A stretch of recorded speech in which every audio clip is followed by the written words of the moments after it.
munaasabadani oo ahayd madal lagu xusayay xuska maalinta biyaha adduunka oo ku beegan 22 Maarch ayaa waxa soo qaban qaabisay wasaaradda horumarinta kheyraadka biyaha Soomaaliland ee gobolkani Awdal oo kaashanaysa shirkadda biyaha Boorama ee Shaaba waxaana ka soo qayb galay maamulka gobolka Awdalka degmada Boorama hoggaanka dhaqanka gobolka Awdal iyo qaar ka mid ah bulshada ku nool magaaladani Boorama waxaana ugu horreyn hadalka qaatay Cabdiraxmaan Cabdisalaan Sheekh Cali Jawhar oo ka socday wasaaradda horumarinta biyaha heer qaran iyo isuduwaha wasaaradda horumarinta biyaha gobolkani hadani yarku noqdo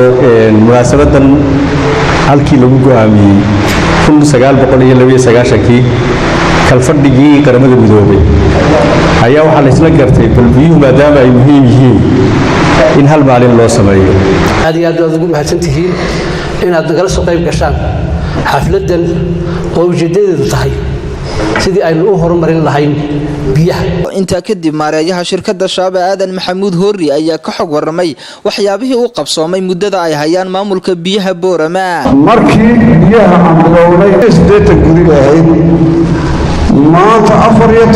14,419 ayay marayaan wixii la noo dhiibay waxay ahayd 4 ceel iyo hal matoor ka bilownay maanta ilaa 6 ceel ayaa magaalada shaqeysa matoorada shaqeeyana waa 12 matoor iyo 3 matoor oo yaala maaragtay xarunta dhammaan 6 ceel mid walba 2 injiin baa yaala xaruntana waxa yaala 3 injiin oo waaweyn iyo 4 booster baa yaala oo waqtigii biyaha la soo galiyay way yaalaan biyuhu Shaaba la yiraahdo biyaha lagu soo wareejiyay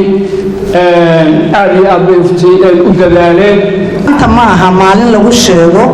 munaasabad caadi ah ma aha maalin lagu sheego waa maalintii nolosha adduunka waxa ugu weynaan haysanaay waa biyaha iyo nabadda alxamdulillaah rabbil caalamiin maanta Boorama fiday oo dhan walba wada gaadhay meel walba joogta hadda biyo waa la helaa inaguna aag istaagno oo la shaqeyno oo wax la doono ayaan ilaahay هذا شارع ويتلاشي شارع سنة تنقل وقلوا مريا بيا يقليا يغنى وحلين الدقاء كسي ولا أنه رسول شيخ الشيخي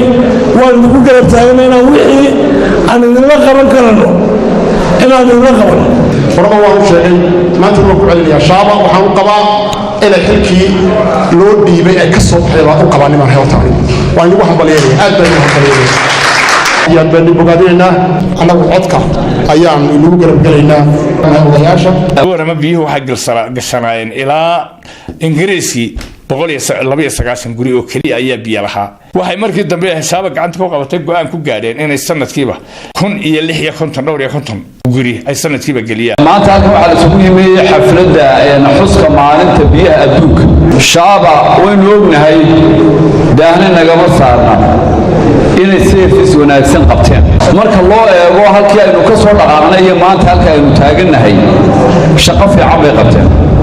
biyo noloshoo dhan ayaa ku xiran